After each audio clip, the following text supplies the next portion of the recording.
just signed, and it's going to be in place for the next 7 years, because that's how long they last. If you want to check out the different topics discussed in this video, as always, make sure you check the description. We're going to be talking about where I have Jaylen Brown ranked, where I feel his strengths and weaknesses are, is he worth it, all those types of things. So it's not going to be too long of a video, but it's going to be enough to have a good conversation, you feel me? And make sure you check out my YouTube shorts and my polls, and I will be posting my top 25 players probably in the next 2 or 3 days. Alright, so let's get to the topic, man. So Jaylen Brown recently just signed for $304 million over a 5-year time period, which makes this, as we all know, the largest contract in NBA history. Now, I, for one, do not have Jaylen Brown as a top 10, obviously, or even a top 15 player. I think last year I had him close to like top 15 or barely like borderline 15, but after his most recent playoff run where he got outperformed by Caleb Martin, it's just, his rating definitely dropped in my mind. I still have him ranked top 20, obviously. I'm not going to get blasphemous and say he's like not top 30 or not top 25. He is definitely top 25, but he did fall a few slots due to him not having a left hand. Now, let's talk about, is he worth the deal? He is absolutely worth the deal. I don't even know how some Celtics fans are saying that it's not. You don't know basketball if you think Jaylen Brown is not worth that amount, especially with the CBA. Like, people are going to start earning more than that, like, down the line.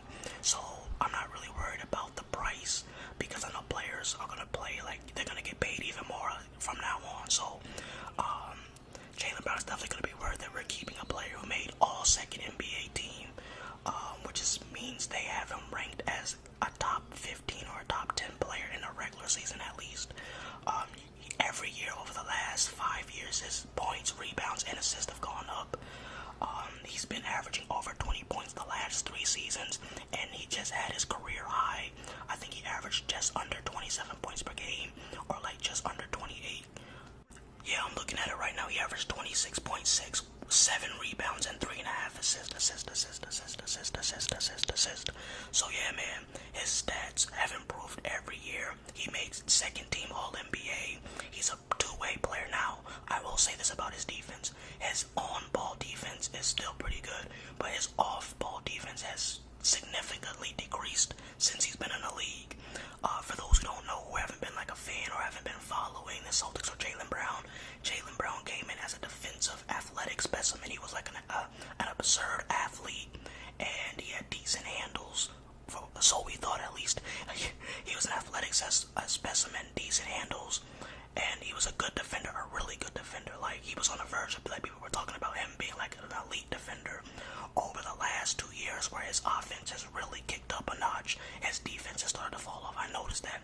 It's like his IQ defensively, his IQ defensive wise, it's just not where it needs to be. Like, especially, for example, and against Philadelphia, where he left, Joel Embiid had Jason Tatum in one-on-one in the interior. Jaylen Brown left James Harden to go double Embiid, and literally left one of the greatest scorers of all time for a wide open shot when Jason Tatum was doing a decent job holding down Embiid. It's just stuff like that where he's not the greatest decision maker offensively or defensively. So I think those are his two probably biggest downfalls besides his left hand. But those are things. The reason why I said it's worth him getting the money is because these are the qualities that can be fixed. He can go develop a left hand. Jaylen Brown can spend the entire summer in the gym and fix a left hand. Jaylen Brown can improve his decision making. Everything that's wrong or so deemed wrong can be fixed or corrected. So I'm not really, and even if he doesn't correct it, he's still going to be a 25 point per game scorer at the very least. He's still going to be at least a good defender, even if he never becomes elite like some people expected to. And I think Jaylen Brown can definitely be a second option on a championship team. Think about it, he's 26, so he's not even at his peak. He may be entering his prime, but he hasn't even entered it. He hasn't even hit his peak. He's probably not going to hit his peak until 28, 29, 30. So Jaylen Brown still has time to improve. Now let's talk about the CBA agreement. The CBA agreement. I am not a fan of it. Like I said, it lasts 7 years, so basically they would have to wait until 2030 to sign a new agreement. But yeah, I'm not a fan, and the biggest reason is because it really hinders the middleman. And what I mean that is it rewards superstars and all-stars. But if you're like a sixth man, or if you're like a third option on the team, and you think you should be making like 20 million or like 15 million a year, instead of making what you've normally been making the last few years, which would be like between maybe like the 10 and 20 range, you're gonna get paid like a bench player. Essentially, maybe a little bit better than that, but barely. You're basically, instead of getting paid 7 to 20 million, you're gonna be players who are like third options or like bench players or even six men. They're gonna get paid significantly less than what they've been getting paid. And those who are superstars, whether you want to call them top 10, top 5, top 20, all the upper echelon guys are gonna get overpaid. So it's really rewarding the superstars, and I don't think that's fair, man, because you have to go out and earn it. Now, obviously, they did earn it to some extent because they're superstars, but I feel that everybody can't be a superstar. Everybody's not LeBron. Everybody's not Jason Tatum. Everybody can't be Kobe, you feel me?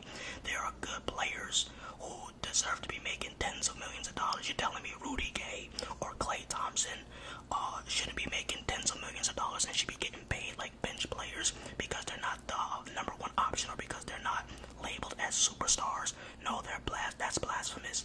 Just because you're not averaging 30 does not mean your value is just insanely low. Even though that's how the NBA is treating its players. So I really don't like that. I don't like how it's not rewarding players who are like third options, who still have a really good important role in the team and have good numbers, but they're just not going to reap the benefits of the new CBA. So I think the leader of the players union is CJ McCollum now. I know it used to be Chris Paul, but yeah, I think it's CJ McCollum and like somebody else. I think it's like shared between 2 or 3 people. And yeah, like I said, this CBA is gonna last until 2030, but this is what they agreed to. I don't know if it was rushed or like what they were thinking, but they definitely cost themselves some money, man. I will say that. But yeah, now I'm gonna talk about our expectations. I expect Jaylen Brown and Tatum together to win at least 1 championship. I'm gonna say they're gonna win 2, and I think their max, like absolute highest amount they can win is 3. I am expecting them to win between 1 and 3 championships. Realistically, like I said, they're still both not in their prime, which is insane. Which is why we need to keep both of them, because we've already made it to the NBA Finals without either one of them being in their absolute prime or peak. So I think it's going to be worth it. I expect Brown to average 27, 6, and maybe 4 or 5. I think he's going to get better defensively. I know he just talked about building a Black Wall Street in Boston, which I applaud him for. And I know he talked about bringing that back, that defensive intensity that the Celtics had underneath Ime Udoka, man, and early in Jaylen Brown's career. Thank you so much for watching, and I'm out.